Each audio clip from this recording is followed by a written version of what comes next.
Sadashivasamarambam Shankaracharya Madhyamam Asmadacharya Paryantam Vande Guru Paramparam Ishvaro Guratmeti Murti Veda Vibhagine Vyomabda Vyapta Dehaya Dakshinamurtaye Namaha Sava Vedanta Siddhanta Gocharam Tamagocharam Govindam Paramanandam Satguru Pranatoshmaham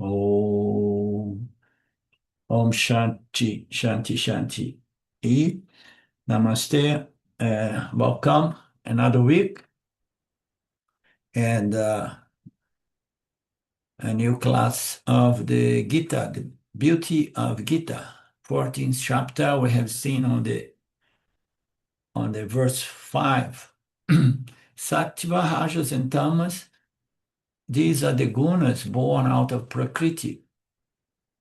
They bound the self, so to speak. They bound the reflected consciousness, which is the ahamkara, to its body, or Arjuna. Watch out, because we have three gunas, and they are going to slave or bound this human jiva, this human consciousness, this reflect consciousness, this chidabhasa, or howsoever we want to put it. It's going to be bound to the body. It's somehow unavoidable.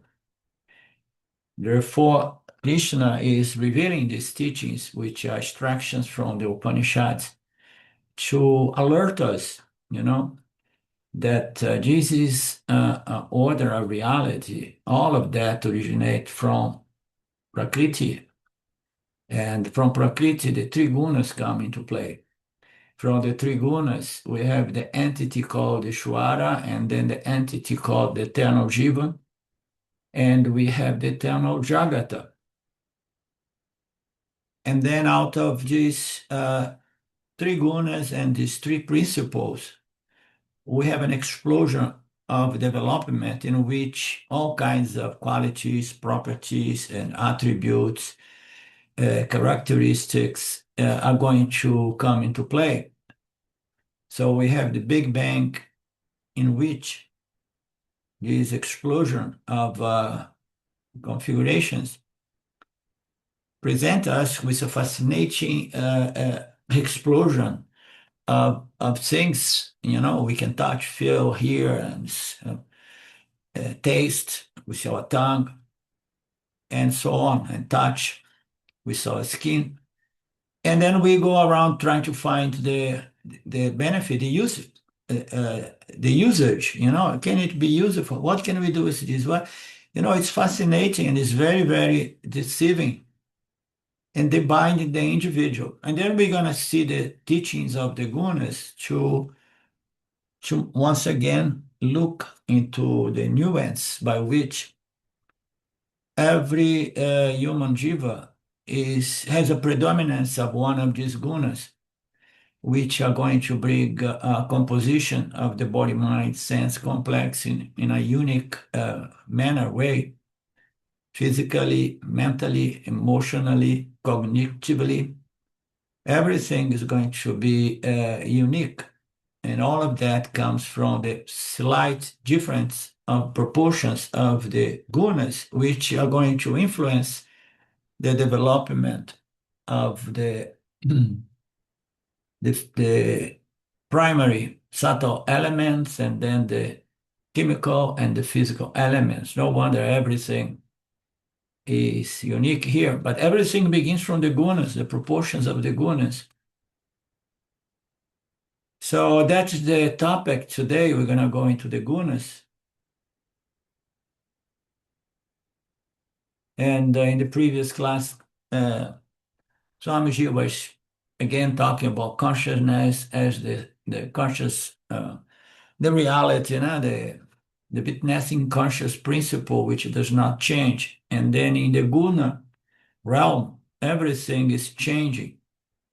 So this is another interesting thing. When you see something, you say, oh, this is something or someone under the influence of a lot of Rajaguna. And then you meet a person a few moments later or a few years down the line of time, and then the person is under the influence of Sattva guna or Tamaguna. So not only everybody is being dominated from by the influence of one of these gunas more than the others, but it can change because everything is changing. So the mind changes, the body changes, and then he presents the concept of the kaleidoscopic, huh? That every time you look at it, it's changed. It's a crazy show put up by the power of Maya. But there is something that is the changeless consciousness, the witnessing principle that is there as the witnessing experience entity, Jiva. Once the Jiva learns to make this distinction, this discrimination between what changes and what does not change within its own human experience. So that's what we're going to talk about today.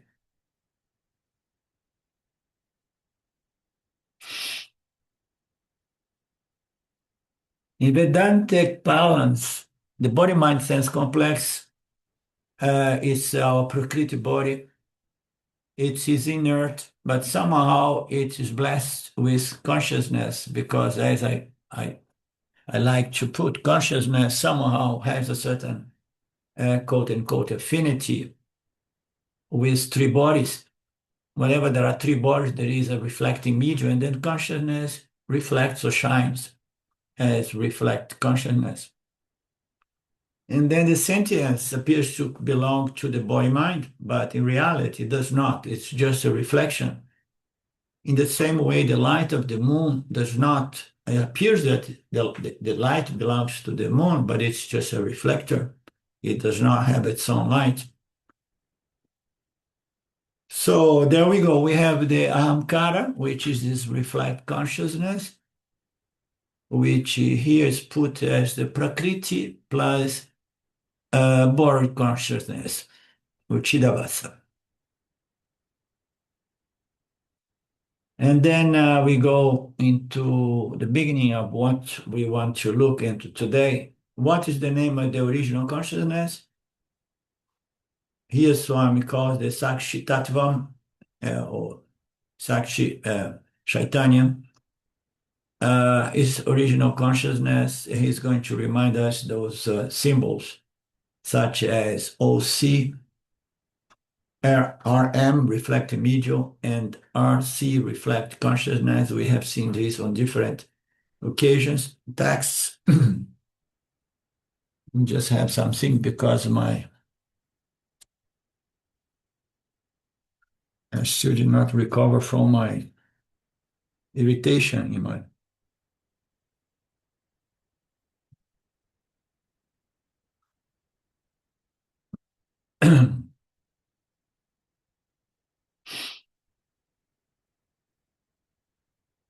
So Swami says, let's look again. OC is original consciousness, RM. OC plus RM produce something called reflect consciousness, which is another name to ahamkara. It's not confusing, Swamiji. Therefore, every time we use the word I, we need to understand if we're referring to the reflect consciousness, ahamkara, or original consciousness, Sakshi Chaitanya. No? So we can also use I referring to both, no distinction.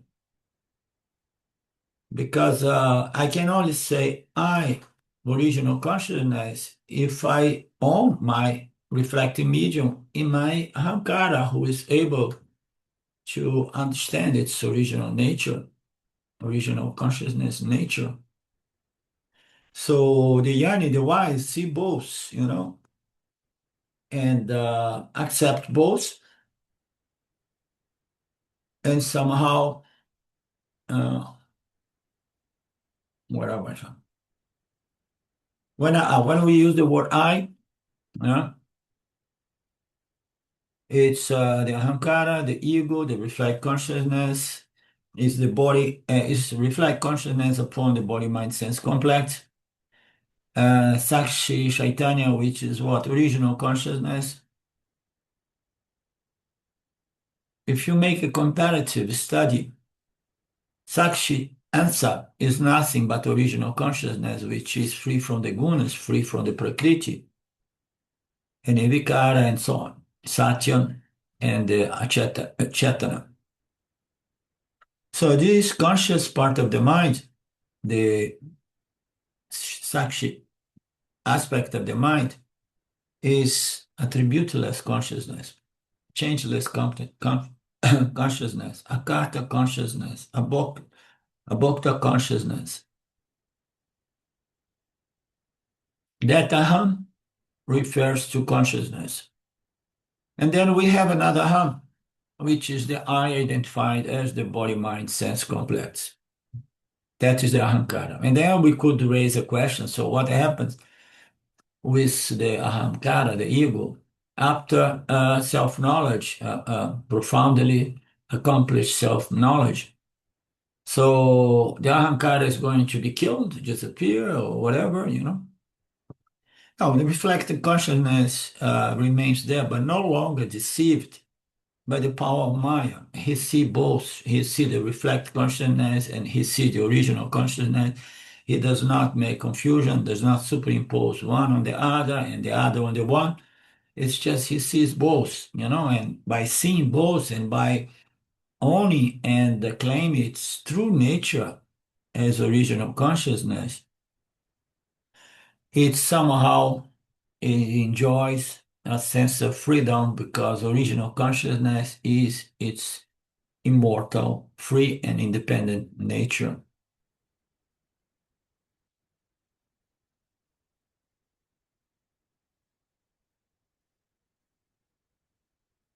When a Yanni says Aham Brahmasmi, that Aham refers to what? To pure consciousness, original consciousness. Because the most common thing is I have been experiencing it over the years with my Brazilian group, especially because I had some people doing some meetings in which they are supposed to facilitate some study or some readings, but then they took upon themselves the status of yanis and gurus, and they start selling the idea that Aham Brahmasmi can be claimed by the Ahankara itself. I, the Ahankara, am Brahman.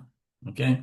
So when we say Aham Brahmasmi, this Aham should refer to consciousness. So I, in my true, fundamental, free, intrinsic, real nature, I am free. I am changeless. I am original consciousness. I am attributeless. So when the Yanni says Aham Brahmasmi, the Aham is not the Ahankara.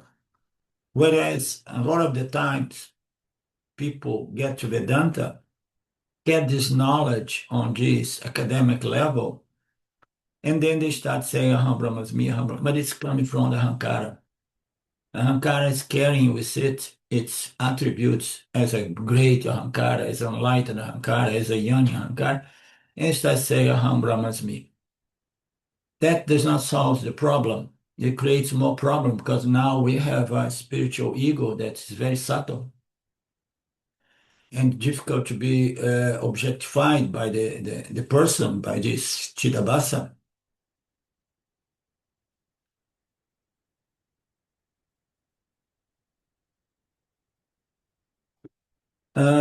Which is the Nirguna, Nirvikara, and so on.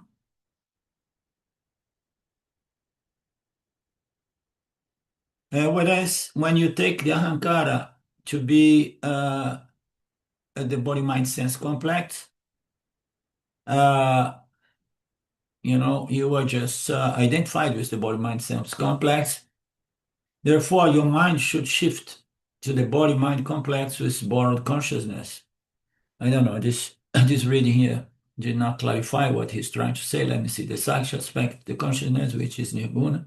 Whereas when you take a Ahankara aspect of the mind, uh, what is the nature of the Ahankara? Your body, your mind should shift to the body. I found it confusing, but anyhow, uh, what I'm trying to say here is that this aham is in between. It's something between aham, body, mind as me, and aham, Brahma as me. You understand? So we need to somehow let go of this identification with the body, mind, sense complex. So this aham should become as put as just conscious existence.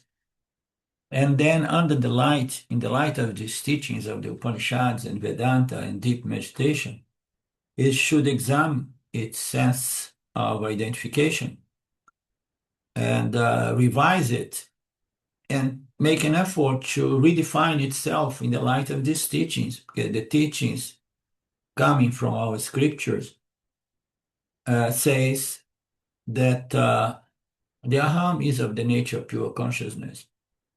So now, how are you going to reconcile those two assertions? Ignorance has somehow crystallized my belief that in the aham body mind as me, the scriptures say aham, limitless consciousness as me, and now we need to go through this battle, developing more and more deeper understandings of these Mahavakyas, doing meditation, doing nididhyasana, until we have a certain certainty that the scriptures point me in the right direction. And then I say, so I have to begin by pulling my sense of identity from the body mind, even if I stay on aham, even if I'm still unable to fully hold my identification with pure limitless consciousness. But at least I don't want to feed this beginningless ignorance by feeding the ignorance I am the body mind sense complex. And then in due time, this aham brahmasmi surface with certainty, clarity, and doubtlessly, and not subject to forgetfulness anymore.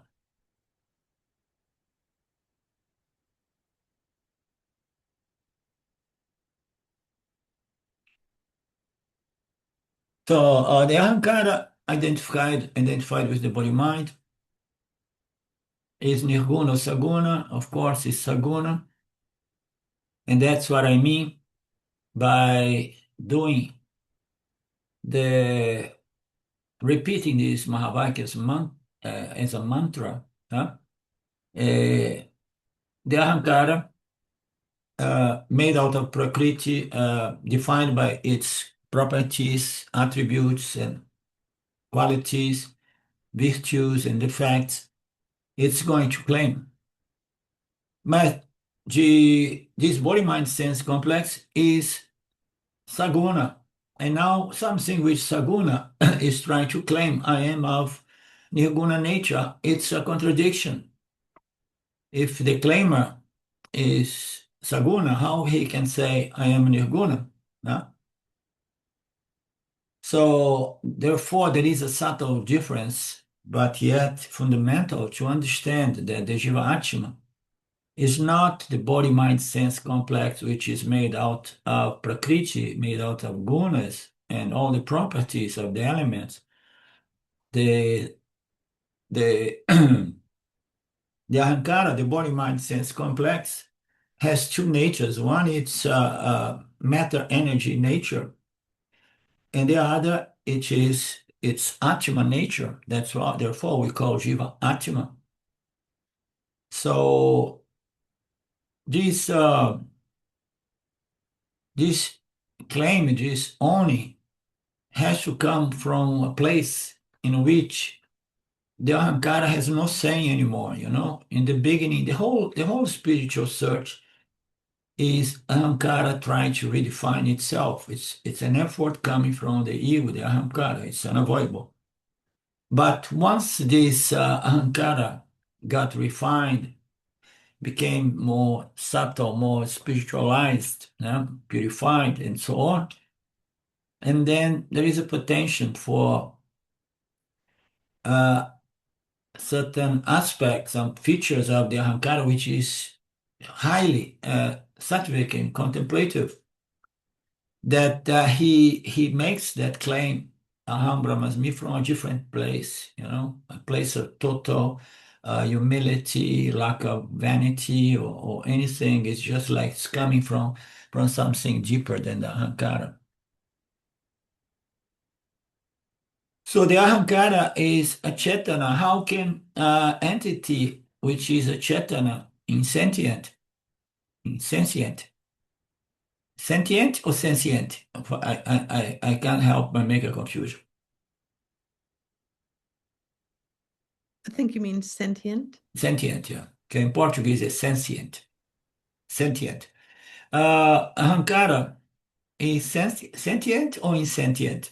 So the ahankara as a body-mind sense complex, it is made out of prakriti. Prakriti is inert, and then therefore the ahankara is insentient.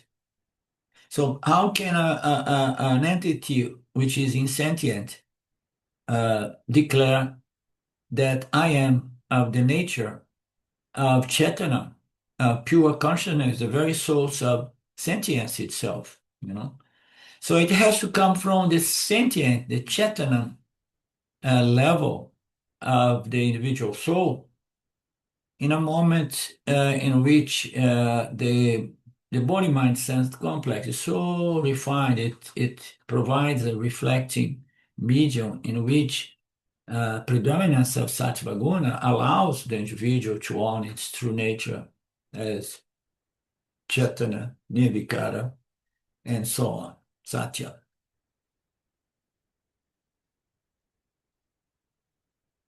Krishna wants to say to Arjuna that Arjuna is the mixture of ahankara and consciousness, reflect consciousness and original consciousness. And you should be able to understand these two natures, your real, fundamental, original nature, and your reflected nature or your apparent nature or your anatma nature, because atma is the only source of chetana, of sentience. So your body, mind, sense complex is a chetana, insentient. So therefore, one should be able to understand, because the subtlety here is our guna nature is pervaded by your nirguna nature in a certain way, and it's the most invisible thing. The guna nature is more visible. It's invisible to the eyes, but you can still objectify and understand it objectively. But your nirguna nature is there, total, intertwined, sustaining, supporting, or howsoever you want to reflecting, or pervading. And yet you need to identify these two principles, prakriti and purusha, consciousness. So you need to be able to identify, and if your mind becomes subtle enough, pure enough, refined enough, spiritualized enough, you're going to be able to understand, and you're going to begin having a feel of it, and then you more easily begin the process of owning or claiming your nirguna consciousness nature. So you know your superior nature, or real nature, I prefer to say, nirguna. You know your saguna ahankara nature, and you know you cannot live in this world without your ahankara, but yet you don't want to allow your ahankara to rob, to steal, its existence from your nirguna nature, which is Brahman, which is Purusha, which is the spirit, which is consciousness. So the Ahankara has a little reflection. It's like the moon. The moon has a little reflection, uh, reflecting to us here. Yeah? And then it develops somehow a sort of an Ahankara and starts claiming that this is my own light, and then start trying to dictate the rules here on the planet Earth, saying, I am the source of light because without this lunar light, everything is going to collapse, you know. And then the human beings not understanding what is original light and reflect light get confused and then buy into that narrative and give it its power to the moon. But no, intelligent people understand that the moon may bluff, but it has no power to bribe anybody because any intelligent person will understand the light comes from the sun, the only source, not from a reflecting medium. Krishna wants to point out Ahankara as your lower inferior nature, prakriti nature. It makes you a singular individual, whereas consciousness is your higher nature, and then you lose your singularity and your individuality. Oh, no, no, no. How can I live without my singularity, my individuality? That's how the Jnani reacts to it. So you have your higher nature, which is not an individual, and the individual nature is a prakriti nature, and it's a chetana, it is saguna, savikara, changing all the time. It is mithya, not really real, but an appearance. And you are so identified with it that you don't want to let go of this ignorance. And the best analogy is imagining that one of these waves in the ocean, there are billions and billions of waves emerging every moment in our oceans. One of them start freaking out because they are going to reach the shore, and it's going to lose its individuality. Or a river coming down the mountains is going to lose its individuality, merging into the ocean. But then there is always a possibility of having some sage on the way, or could be a sage, a wise way who gives satsang, telling to these uh, waves that are so vain, so identified with its namarupa. Take it easy. You don't go anywhere because your true nature is even beyond the ocean. You are the water, the substantial nature of the ocean, and all waves. And then the wave relaxes and has no problem to lose its individuality, singularity, because it's an illusion. Huh? The individuality, singularity is an illusion, fundamentally. Our substantial prakriti nature is just elements.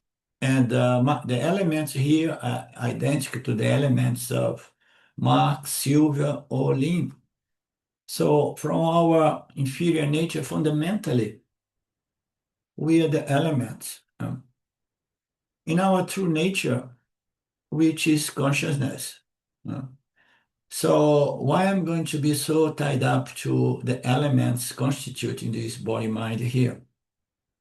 It's because of ignorance, okay, in the sense of being an individual subject to birth, life, and death. And then I want to prolong my life. I want to cling to things that may help me to prolong my life. And this singularity, this individuality is something to be let go to once people understand the teachings of the Upanishads, the teachings of the spiritual sacred scriptures. because it says like all of this superimposition that brings about so much individuality, singularity, uniqueness of the jiva is okay. This is just an illusion, projection. It's like a movie project upon the screen on the cinema. Don't take it to be real. The same way you do not take it to be real.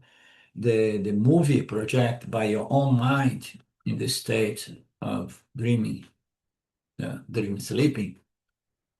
So once you understand that, you have no problem to give back this ignorance to Ishvara. People say, oh, you have to surrender the Ahankara, the altar of Ishvara.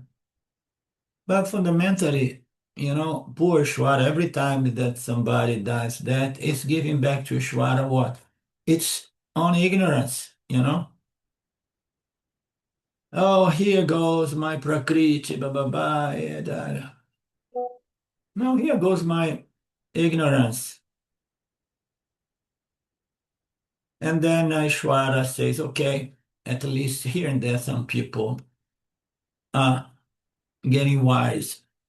Sakshi is your higher nature. Krishna wants to point out that as long as you take yourself to be prakriti, ahankara, samsara and the pain and the grief and the suffering of samsara cannot be avoided. It's unavoidable. You identify with your prakriti nature, you identify with your individuality, your personality. Fundamentally, you identified with your vasanas, your likes and dislikes, wants, desires and aversions, fears. And then you're in trouble because you want things to be your way, and that is impossible. Fundamentally, it does not matter. But from the standpoint of ignorant ahamkara or anyani, it appears that matters because if here and there I manage to control my experience and get some results which are in harmony, in conformity to my likes, and then I have a sense of satisfaction for a moment, peace for a moment, but it's short-lived. So the ahamkara, the reflect consciousness identified with the body, mind, sense complex, suffers and vulnerable and suffers this sickness of samsara. And the only way to cure oneself from this disease is transcending. Transcending is a good word. It implies a little bit of a mystical space-time traveling, but it's a form of transcendence. It's a form of shifting, which is a better word, from your inferior apparent nature to your superior real nature. You have to shift identification with your lower nature as ahankara and get identified and claim on up your higher nature as pure original consciousness. How are you going to do that? You need to be really a pain in the butt. You have to be persistent, insistent, resilient, and you can never give up. I was listening to a short video clip in which I have been enjoying so much looking to the life of Ramana Maharaj lately. There are some people who did a great job exposing much more than what I knew about Ramana and his life. And I saw a clip in which the person goes to him and say, Bhagwan, you say and the scriptures say that I need to be qualified, I need to have vairagya, viveka, and disciplines, and strong desire, and so on. And I realized that I have very little of this qualification, of these virtues. So what someone like me should do in this case? And I was like, wow, I want to see what he said. He said, tell me one person who has all these qualifications. It was so nice. Nobody has these qualifications fully developed. The human nature does not allow want to have disqualifications, even after self-recognition, disqualifications, yet they oscillate, They change a little bit here and there according to the moment.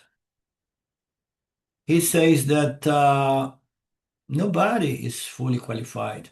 And I go further to say, even after self-recognition, one does not have a 100% vairagya, viveka. No, this is just a general guideline, say you have to develop some more discernment, discrimination, your faculty of discerning, determining, discerning, discriminating, and so on. And then you have to develop certain dispassion towards things of this world. And you have to have your mind, body, mind, discipline, you cannot let it go wild all over the place because it's going to bind you to prakriti, to maya, to samsara. And you have to grow into the desire of knowing yourself and being yourself. But in the beginning, nobody has these qualifications largely developed. And even after self-recognition, as I say, one does not have it fully developed, maybe with rare exceptions. That's why I like to put that self-recognition, in a way, marks the beginning of a process of spiritual elevation, on a different stage.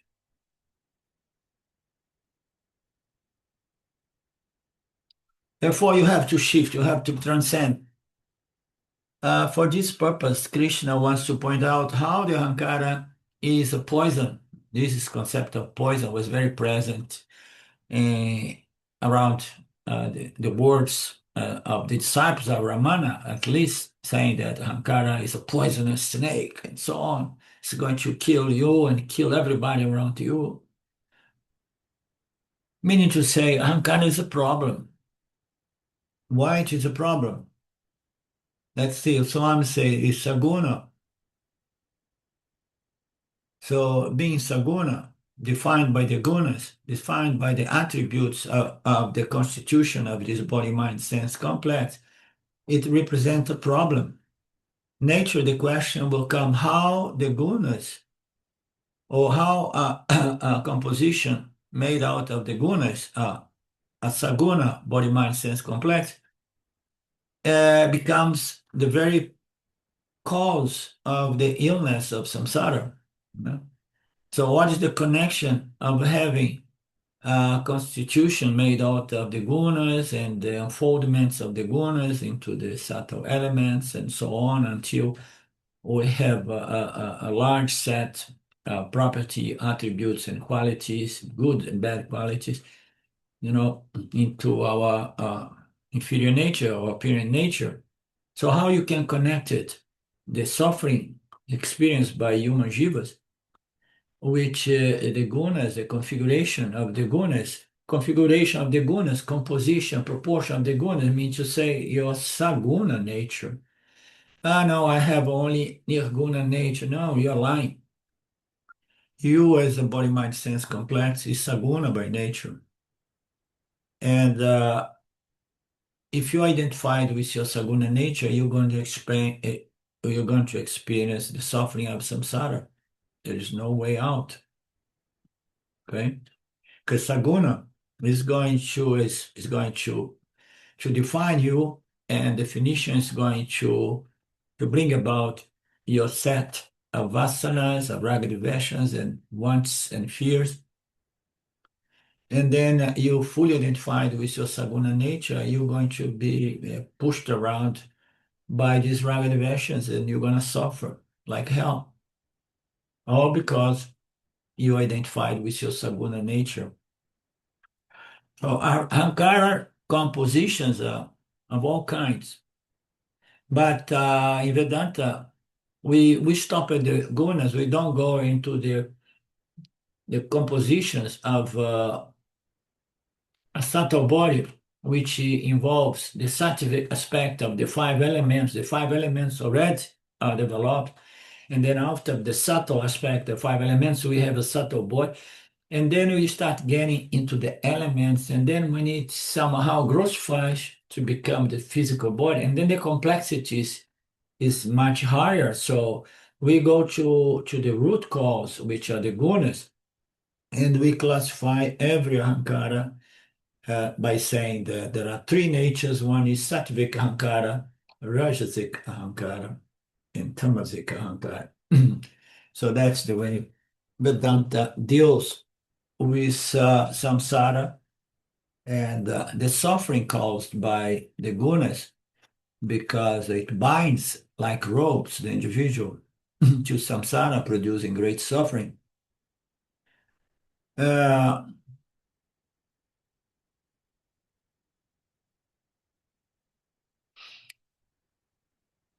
Okay, he's recapping again something here.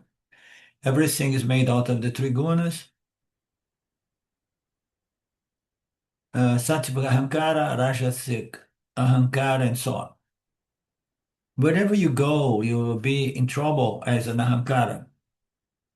Each ahankara is bound in a different way. Sattvic ahankara is bound by sattva guna. So rajasic ahankara is bound by rajoguna, and tamasa ahankara is bound by tamoguna.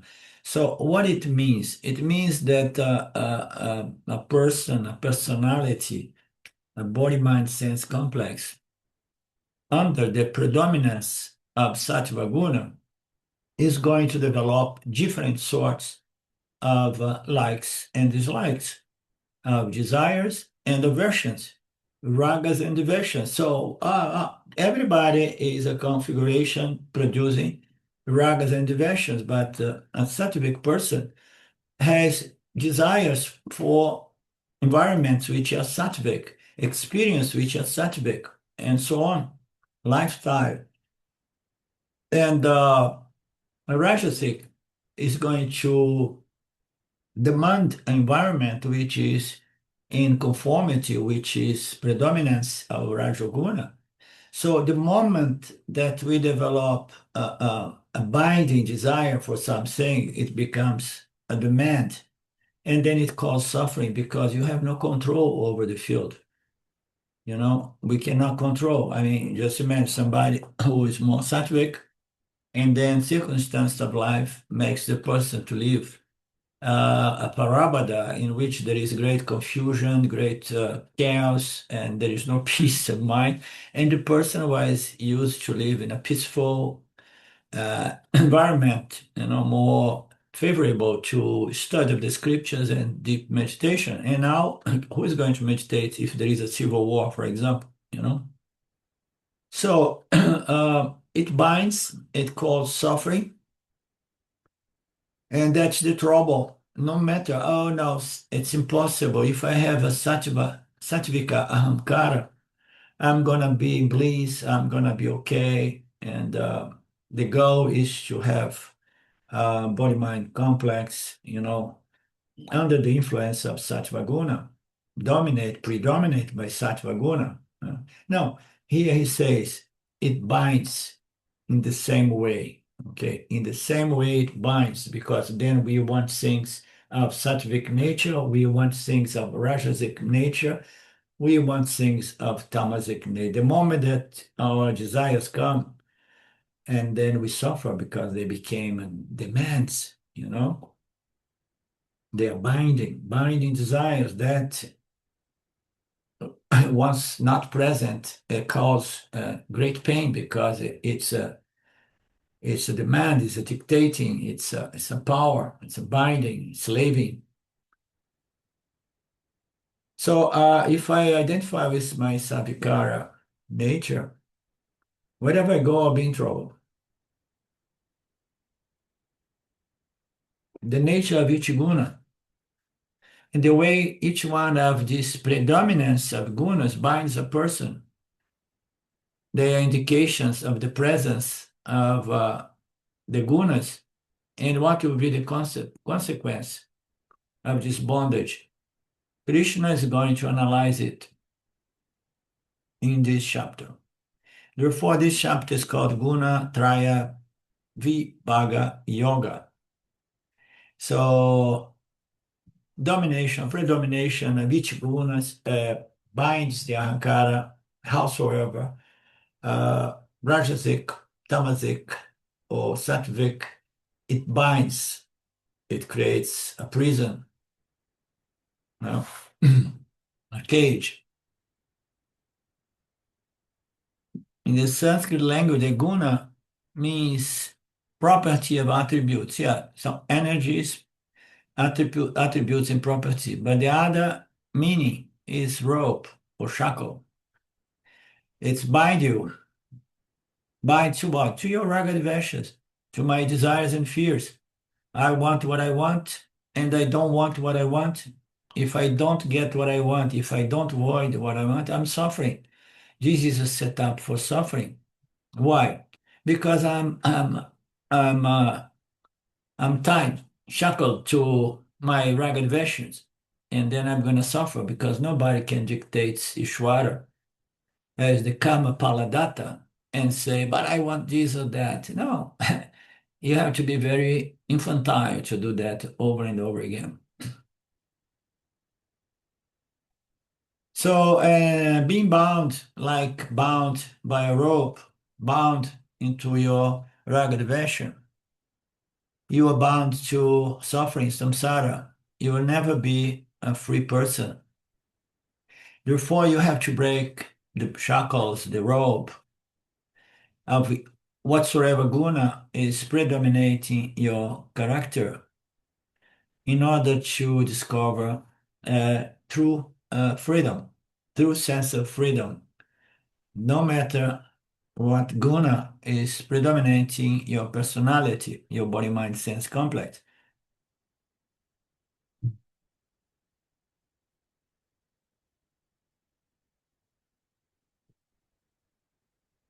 Now we have this passage which is very nice. He says that at the time of creation, the prakriti of Maya, the three gunas were there, okay, but they were in equilibrium. It's almost as the prakriti of Maya is the base upon which the gunas appear, okay? But if they are in total equilibrium, there is no manifestation of one or the other. So nowadays they show the soccer games of the World Cup with more technology to analyze the the game and the performance of both teams. They have a graphic in which they show one team the dominance in the field and the other team the dominance during those 90 minutes. And then you have here there was more dominance of England and here there was more dominance of Mexico. Imagine if it was equal. Imagine that there was no dominance. It was every time, 50, 50, 50, 50. The graph would show nothing. And in some parts, it does not show almost anything. So this is in parallel to illustrate this concept of equilibrium. The gunas are there, but they are in equilibrium because they are in the same proportion. There is no predominance. There is no winning. Yeah? And in order for creation to emerge at the time of the pralaya, the condition, so before creation emerged, at the time pralaya, the condition is this of samya avastha, total equilibrium. A state of total equilibrium. When there is no total equilibrium, there is no predominance of the guna. The gunas are responsible by the creation. The predominance of these energies brings about all these, compositions of namarupas.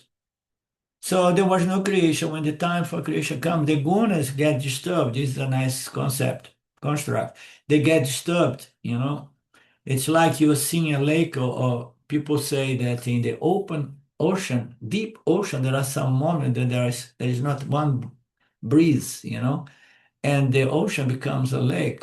Yeah? There is no disturbance in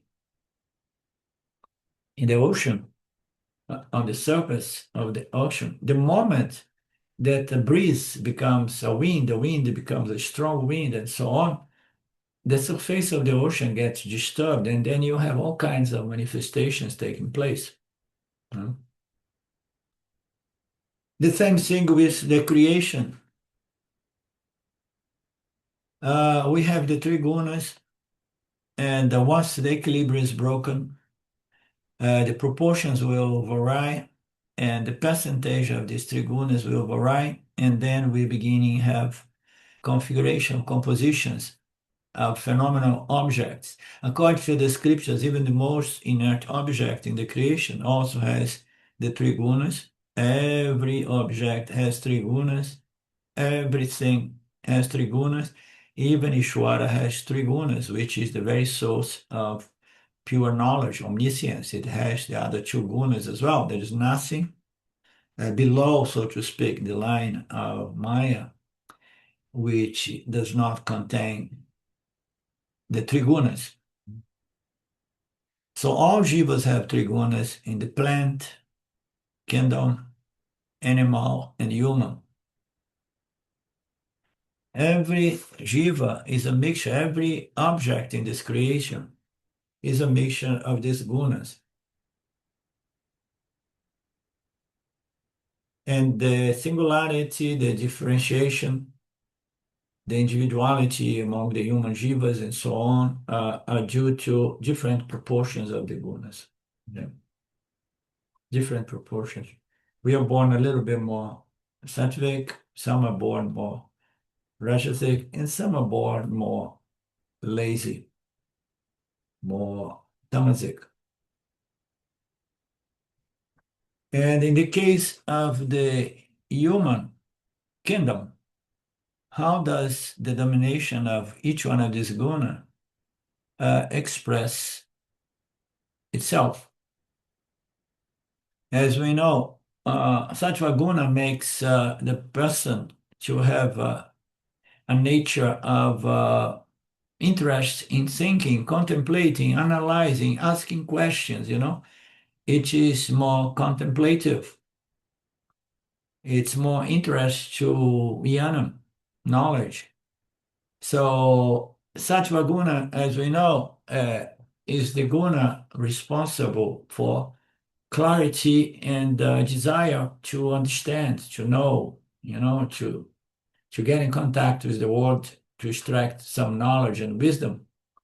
So predominance of Sattva guna is going to make a personality which is more interested in knowledge, cognition, and wisdom, and contemplation, thinking, trying to solve problems.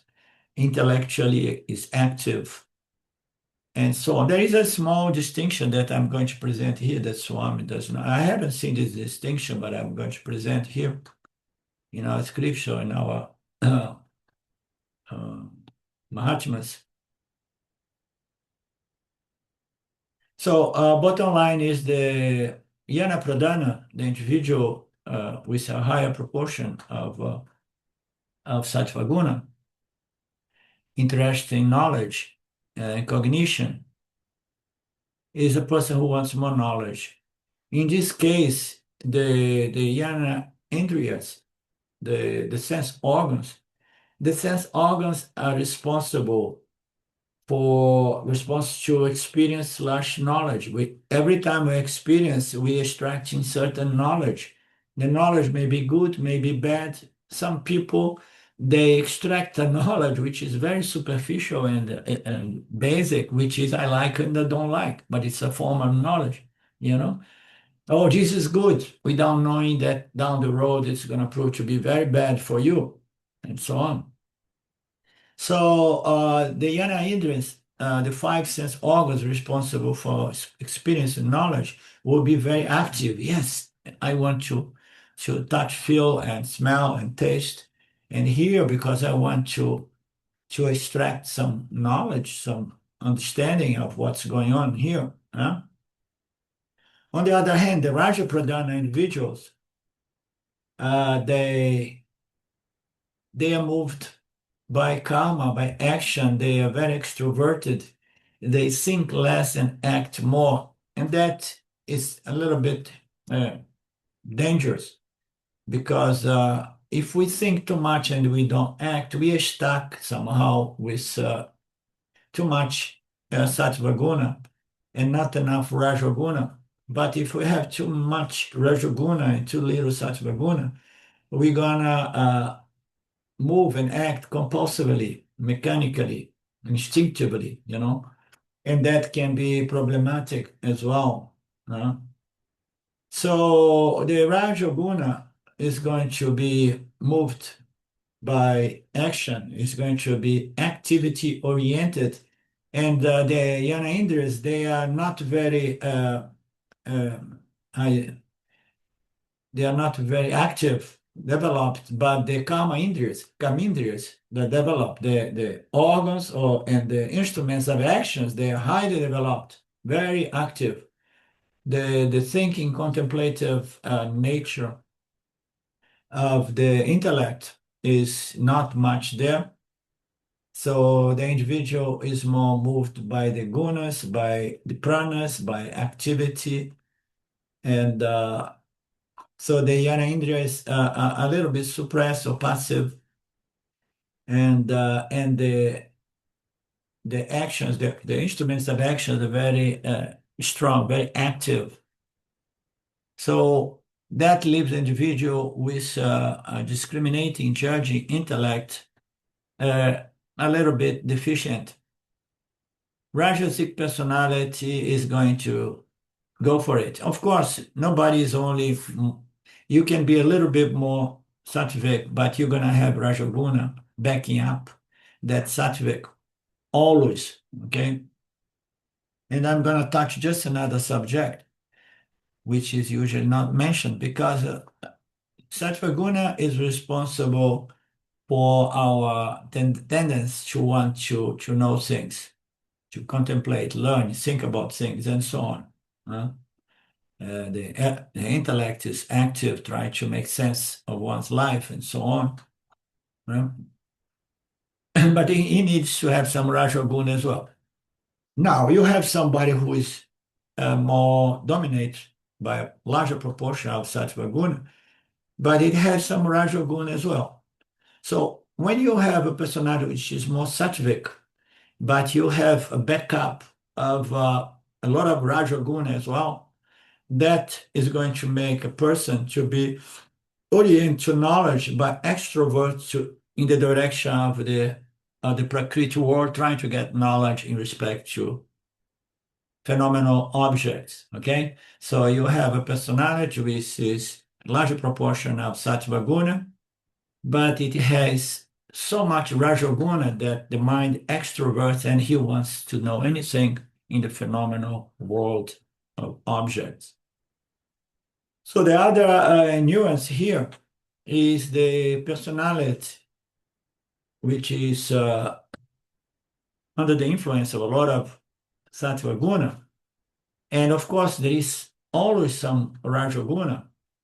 So the raja guna is not so compelling, it's not so strong. And then the individual is going to think and contemplate, but rather than extrovert to the phenomenal world, you start introvert. It's a sattva guna kind of type of personality, which is more introverted, more contemplative, but not contemplate the world like out there, but the nature of reality, the nature of God, the nature of the self, and so on. So what's the difference? There is a lot of sattva guna, but not too much raja guna to compel the person to go into the world to get knowledge, scientific knowledge, and so on. It's a good balance. The Yanis, the Mahatmas, and so on, and Ramana Maharshi, the example, has a lot of Rajoguna, but so little, a lot of Sattva guna, so little Rajoguna that all he wanted was to no activity whatsoever, go into a nice cave, and then be in samadhi, profound meditation, because all one's energy is being burned or is being converted into pure sattva guna in the sense that I want to know not the phenomenal world, but the nominal world, the world of the most invisible, the world of consciousness, God, the only reality. So this is a subtle distinction because in the end, for a seeker of reality, we need to have more sattva guna, but we have to watch out our raja guna as well. Otherwise, we still have sattva guna like most people in the scientific world, but it's going to be extrovert due to more Rajaguna in those proportions.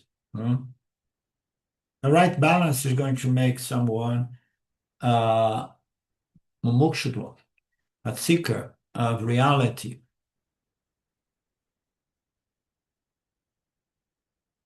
Okay, we're going to stop here. I'm going to try to rest my voice. I need to recover my voice. By the end of the month, I'm going to have a short webinar in Portuguese language. And I will have both of you in the list. So you feel free to enter the classes. It's going to be a very, very profound text of Adi Shankara. And of course, translate in Portuguese language, but we're going to have it in a way that you can pull the English legends like Lynn did in the last seminar we did. Okay, so are we good for tomorrow? Okay, we meet tomorrow. Om Purnamada Purnamidam Purnamudachyate Purnasya Purnamadaya Purnameva Vashishate Om Shanti Shanti Shanti Om Namaste. Thank you. Love you. See you tomorrow. Thank you. Thank you. Thank you, Arlindo. Great class. Thank you. I enjoyed it as well. Bye-bye. Excellent. Okay, thanks. Bye now.